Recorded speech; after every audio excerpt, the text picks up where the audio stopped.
Hello viewers, আশা করছি তোমরা ভালো আছো। আমি ক্যাপ্টোরেটিভ কেমিস্ট্রি ইউটিউব চ্যানেলে তোমাদের সবাইকে স্বাগত জানাচ্ছি। তো আমি কিছু গুরুত্বপূর্ণ তথ্য আজকে তোমাদের সাথে শেয়ার করব। সেটা হলো যারা মেনলি 11 এবং 12 এ পড়ছো এবং নিট, জেডবলই, প্যারামেডিক্যাল, এইমস এবং বিভিন্ন ধরনের যে ইঞ্জিনিয়ারিং এক্সাম গুলো হয় বা মেডিকেল এক্সাম গুলো হয়, তোমরা তার জন্য প্রিপারেশন নিচ্ছ বা প্রিপারেশন নেবো বলে ভাবছো, ভিডিওটা তাদের জন্য। সবার প্রথমে আমার নিজেকে ইন্ট্রোডিউস করে নিই। আমি হচ্ছে শিবশঙ্কর বাড়ি। আমি 2019-এ আইআইটি মাদ্রাস থেকে পাস আউট করেছি।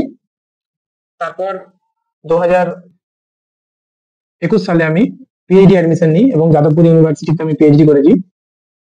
এবং আমি সিএসআইআর, জিআরএফ নেট এক্সামে আমি অল ইন্ডিয়াতে একবার 46 র্যাঙ্ক করেছিলাম এবং একবার অল ইন্ডিয়াতে 70 র্যাঙ্ক করেছিলাম।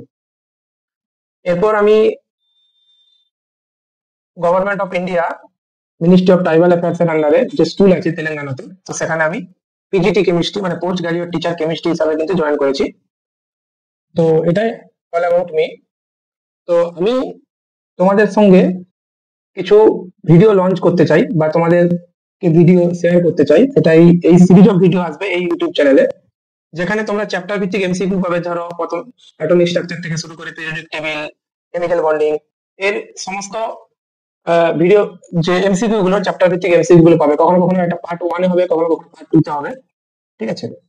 তো এবার এই ভিডিওগুলো আসতে থাকবে, কিন্তু এই ভিডিওগুলো বাংলাতেও হবে, ইংরেজিতে হবে। মানে বাংলায় বলবো কিন্তু ইংরেজিতে লিখে নেবো, বা কিছু কিছু টার্ম, ইংরেজি টার্মগুলোর সাথে আমরা ইন্ট্রোডিউস করিয়ে দেবো, যাতে করে পরীক্ষাটা যখন ইংলিশই হোক না কেন বা বাংলাতেই হোক না কেন, তোমরা যাতে বেরিয়ে যেতে পারো। আর হিন্দিতে বা ইংলিশে অনেকই চ্যানেল আছে, কিন্তু আমি বাংলা শুরু করতে চাইছি, যাতে তোমাদের আরো বেনিফিট হয় আর কি। ওকে, তো কানেক্টেড থেকো বিভিন্ন আপডেটের জন্য। আর বিভিন্ন যে পরীক্ষাগুলো হয়, সেই পরীক্ষাগুলো কি কবে ফর্ম ফিল আপ হচ্ছে, সেটাও কিন্তু আমি এই চ্যানেলের মাধ্যমে তোমাদেরকে আপডেট রেখে দেবো। তো কানেক্টেড থেকো। আর যদি মনে হয় চ্যানেলটা সাবস্ক্রাইব করা যায়, সাবস্ক্রাইব করে দিও, লাইক করে দিও এবং শেয়ার করে দিও। Thank you for watching this video.